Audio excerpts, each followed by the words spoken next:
Mr. Gary Dawson from Team Repli-cast UK. Morning. A stalwart of the British Superbike paddock, really. How did you get into racing in the first place, Gary? Motocross, to be honest. That's all. At that time, I couldn't really afford to do. I always wanted to race. My uncles raced, and I decided to buy my own bike and take it from there. Went into motocross, went into MCA, won MCA, went into IMBA, broke my leg at the wrong time, went back, broke it again, and then for the third time they told me if I carried on racing and I broke it again that I may lose it. So, cut a long story short, I packed in on the high, won the championship with a broken leg, but that was the end of that. And then I decided to help Dave Jeffries as best I could, and we took it from there into the road racing.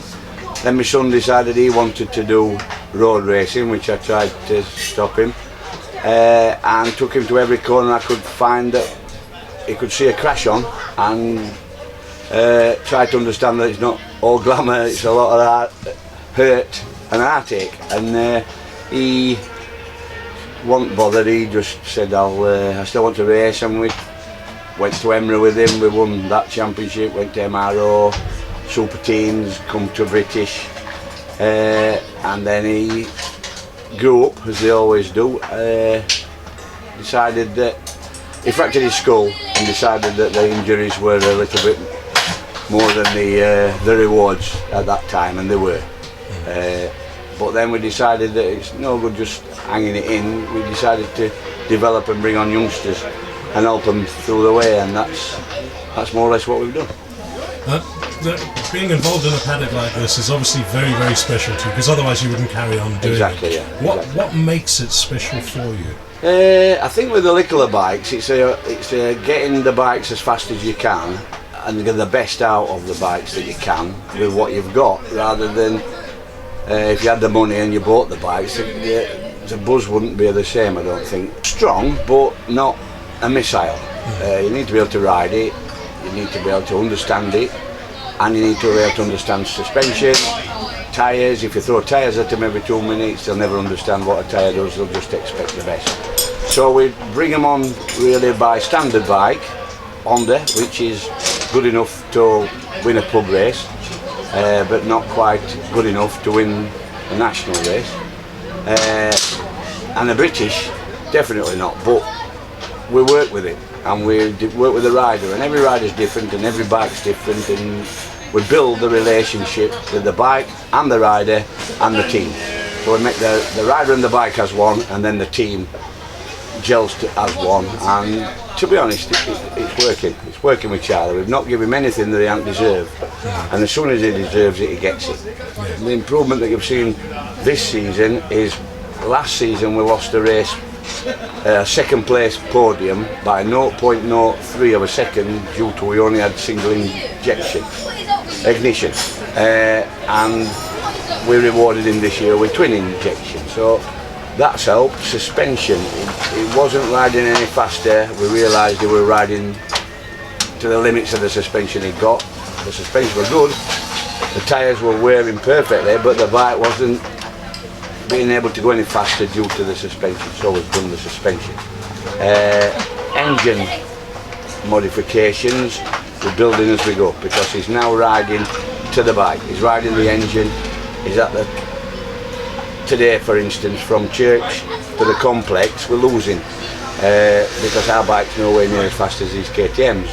But to be honest, it will make Charlie a better rider, wringing the neck of something that's not going to beat the KTMs, but we'll try harder. And now, being the owner of a team, or a team manager, or principal, whatever you want to call it, comes with a lot of rewards, but there's also a lot of heartache. Massively. Yeah. You experienced a bit of heartache last outing at Brands Hatch. Yes. It's like sending your child, well, it is sending your child out. Worse. Sending someone else's child out. It is. It's worse. I mean, how do you deal with situations like that? I don't think you do. You learn to be strong, but it's all a mask. You're frightened to death. Whoever says they're not, they're lying. You stand on pit lane and you're shaking inside outwards, and you've got to look as though you're strong, but you're praying that everything's going to go all right for every kid, you know, not just for your own in that race, but for every team member in that race. It's a little bit daunting. I think it is worse for the parent because it's a parental feeling, but it's worse for the manager that's looking after somebody else's kid because it's somebody else's kid and the trust's got to be there. What you saw at Brands Hatch, I've never sensed before, but I couldn't see how Charlie could have got out of that, to be honest. I just saw the crash on telly, on the big screen, and turned, and I can't remember anything after that because obviously I've gone to the floor or something, and I feared the worst, but luckily we're all right. You were a stalwart of the 125 series, because 125s obviously hold a very special part in your life. Still am, to be honest. Yeah, it's the learning curve of every young racer starts on a 125. It's a time when they do really start to race. The Metro kits, the mini motors, they're all fun then until you get to the 125, and the 125 teaches them to race, and I still believe that. But what turned me again, I thought the Motor 3s would just be a 4-stroke issue where you put petrol on and kick the tyres, but they're not. They're more timid and they're more technical than the 125, so the buzz is the same. You're trying to get the best out of something that's not brilliant, but you've got to make it brilliant.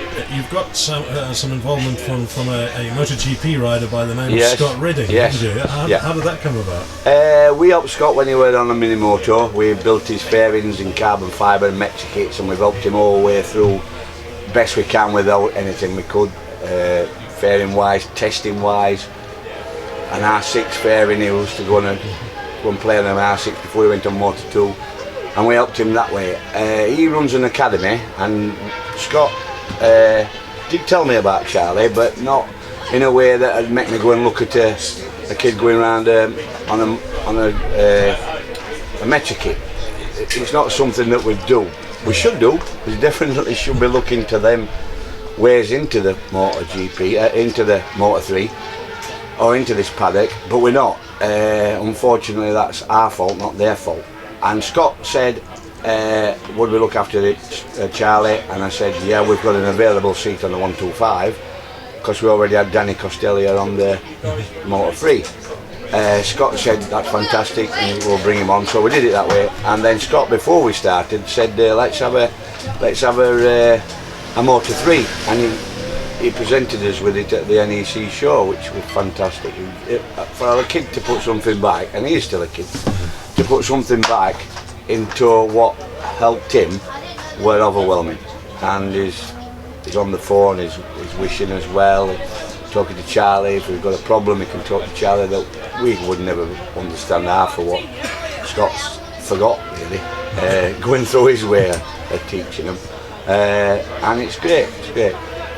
Now Charlie is obviously your star pupil at the moment, but you have another young man. Yeah, we just brought him in, TJ. Yeah, he's in, and to be honest, he's as good as Charlie were when Charlie come in. It was his first race last week. Had a bit of ups and downs with getting the bike right for him. He'd never rode anything as fast as this. He'd never rode a 125 GP bike. To be honest, he'd only ever rode an Aprilia Super Team. Brought him in, got over the problems, got him to understand. And this week he's just knocked another 2 seconds off his time in his last outing, so he's doing good. He's doing very good. He will be another Charlie, and that's the riders that we look for. Now, the interesting thing for me is how do you deal with, for example, you've got Charlie that had his podium at Brands, the first race, and then you've got young TJ who's coming through the ranks. How do you deal with that? Because on the one side you've got someone who's absolutely buzzing, not that he doesn't buzz anyway, but and the other side you've got TJ who's sort of... To be honest, it's a lot easier for me to be able to look after TJ than Charlie, because Charlie's got there. You don't really need to do anything now, just keep him smiling and keep him happy, and he's away. He don't need any teaching anymore, he's there. So I spend the most time with the lad who's at the back of the pack, trying to bring him up and trying to make him understand that Charlie had exactly the same as what he's got. Look at Charlie as your lead to make you better, that's what he used, what you're using to get to where he is, and he podiumed on that bike, the same bike, last year twice. So TJ really ain't got an excuse to say his bike's faster than mine, because it's not, they're the same. The whistles and bells, yes, the extra forks, it wouldn't matter if we give them to TJ, it wouldn't matter if we give something special to TJ at this stage, it's not going to help. He has to earn it, and he understands. That's what it's all about as well. We're not tread right yet, but we are the future. And I mean, Law Twins have been through here. Lots of people have been through this routine and are now supporting the powers that be to what they need. But they should look down at this level. When they're giving superbikes 40 minutes testing time, they don't need 40 minutes. We do, because we need much more time than we can ever get with these kids. But that's another issue. That's another issue. It becomes a little bit complicated and a little bit political, unfortunately, doesn't it? You have to get on with it, don't you? Is that one of the sad parts of working in the paddock? It is, because I can see as much talent in these kids than Stuart Higgs could probably see in Shaky Byrne. They've done it. They're there. They're built, but they won't just automatically put there. They were built here. But they're the kids, and we need the support. Stuart's great. The series this year is fantastic, but we need some people to put something back to encourage these kids that they ain't going to buy it. You know, that if they've got the talent, they need support, don't they? Exactly. And that's our part.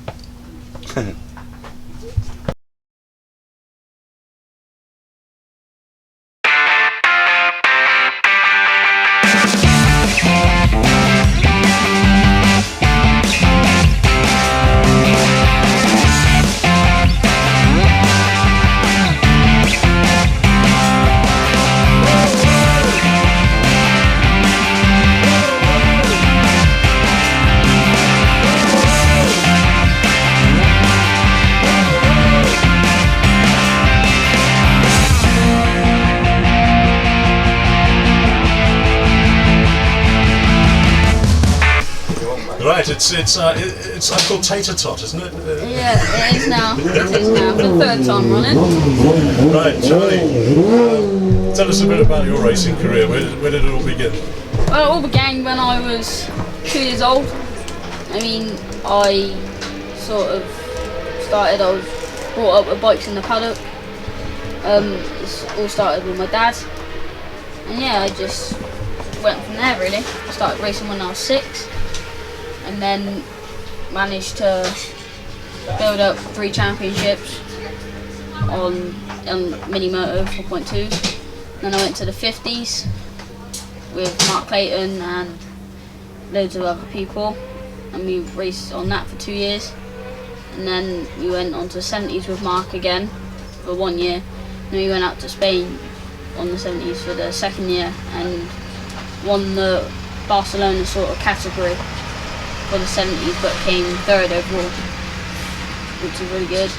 Went to Super Teams and won the Nitro Newcomers and came 3rd overall. And then obviously last year I came here, had an amazing year. Can't remember where I finished. Oh, 6th according to TJ. Then this year I've had loads of support and help from Simon and Josh and TJ, and I started off the season with a crash, but it sort of progressed and it's got a lot better this year, so I've already had a podium, so I'm hoping to make another one this next race. I was going to say, you had a bit of an up and down weekend last outing at Brands. Yeah, the highs and the lows. It was all good till last race. Yeah. I mean, it was mint till last race. Well, you got that podium there as well, didn't you? Yeah, the podium, it was nice. Got champagne in my eyes. Stings like house. Yeah. What's it about racing that excites you? I don't know, it's just everything. it's everything about racing. It's a nice atmosphere to be in. Nice paddock. Now, who would you say? There's probably one of those questions that everyone asks you and expects the same answer. But who are your heroes in racing? Besides Gary, obviously. I don't know really. I don't know about Scott. I don't know. Josh. Yes! I am a legend! Rossi, Marquez, people like that are they're amazing riders. And they've done it for most of their lives, if not all their lives. So. No, he's not at the door now, so we can ask you this. What's it like riding for Gary? Yeah, it's good. It's a good atmosphere. Just take the mick all the time, have some fun, always smiling. It's really good. You're almost like the Duracell bunny of Team Repli-cast, if you don't mind me saying so, because you do bounce around quite a lot. Where do you get all this energy from? I don't know really. I just wake up, have a couple of bacon sandwiches, and off we go. A couple? I had 3 today. 3 bacon sandwiches for breakfast. Well, no, I had 1 for breakfast, and I just had 3 about 20 minutes ago. That's 4. Well, that's 4 then, yeah. Who's counting? You must like his bacon. So that's your specific diet at race weekends, is it bacon? Yeah, and then butties? I have potato and stuff whenever I feel like it. Always like your bananas. I don't like bananas. Pasta milkshakes. Pasta, yeah. Well, Charlie, is there anyone you want to say thank you to? Yeah, a massive thank you to Simon at SRS. Yeah, Simon at SRS. Warren and Liz at Pacific Naturals. My dad, Gary, everyone in the team, Scott Reddin, and everyone, really. It's just, couldn't be here without you. Thank you. Excellent. Well, it's like we have 2 highs this weekend. Yeah, hopefully.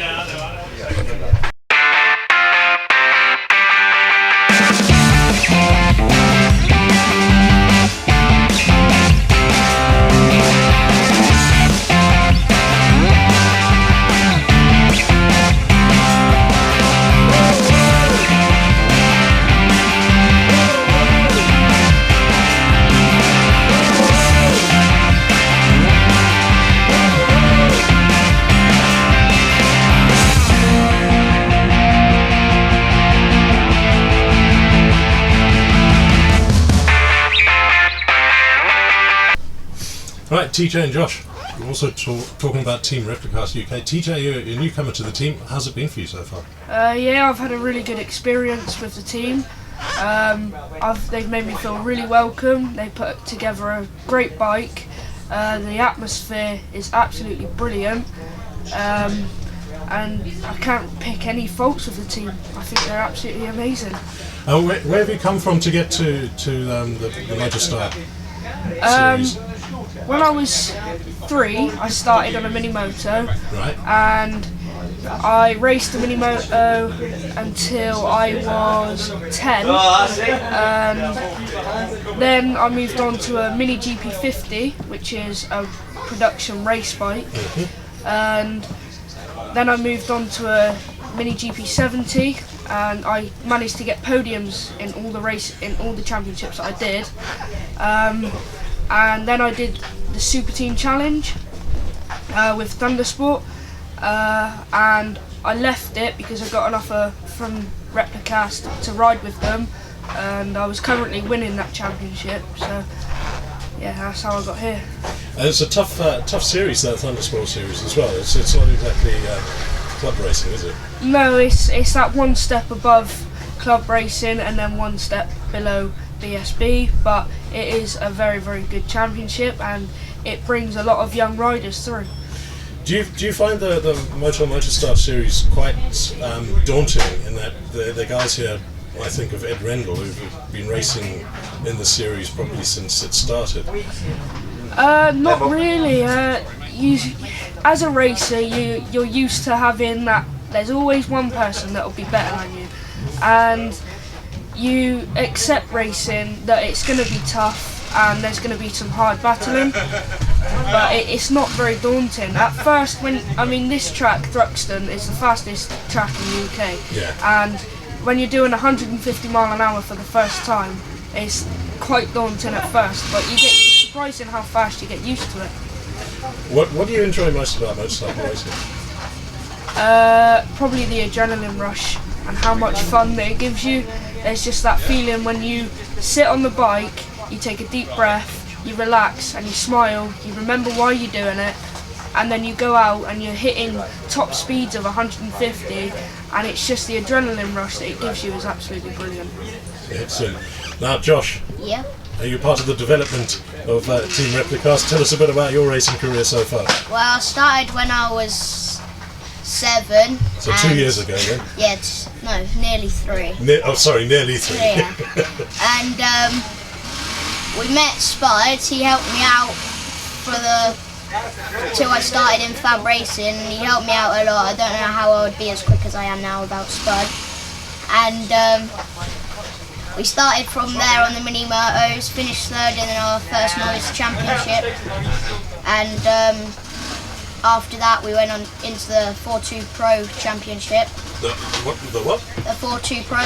What's mini that? motos. Mini motos, okay. And finished 4th in my first year in the pros, and then this year we're riding 4-2 Pros as well on the mini motos, and winning the championship on the Metrokit 50s, and hopefully by the end of the season I will be still winning the championship on both bikes.